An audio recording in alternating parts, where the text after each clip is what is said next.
ရှေးဟောင်းစေတီပထိုးများဝင်းရံနေသည့်ပကံမြေသည်ပုံမှန်အတိုင်းပင်အေးချမ်းစွာနိုးထလာခဲ့သည်ကောင်းကင်ပြပြအောက်တွင်တစ်ပင်စိမ့်စိမ့်များနှင့်အုတ်နီရောင်ဖျားပထိုးများကတသားရဲကျနေပြီးလေပြေအေးလေးများကပကံဤတမိုင်းဝင်အငွေအသက်ကိုတည်ဆောင်လာသည်ပကံသူပကံသားများသည်ဖျားเจ้าကံများတွင်ကုသိုလ်ယူရင်းသူတို့၏နေ့ရက်များကိုအေးချမ်းစွာဖြတ်တန်းနေကြသည်နန်းကြဖြူသည်လည်းမိသားစုဝင်များနှင့်အတူဝတ်ပြုဆုတောင်းနေခဲ့သည်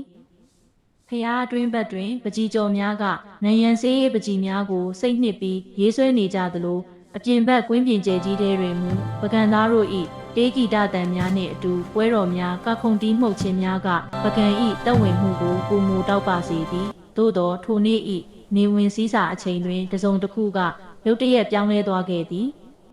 ကောင်းကင်ရံ၌ငှက်အုပ်များပြန်တန်းနေစဉ်မှာပင်တိမ်တိုက်များကြားမှထူးဆန်းသောတံမဏိရာဝတ္ထုကြီးတစ်ခုကပကံမြေပေါ်သို့တိတ်တဆိတ်ပြန်တန်းဝင်ရောက်လာသည်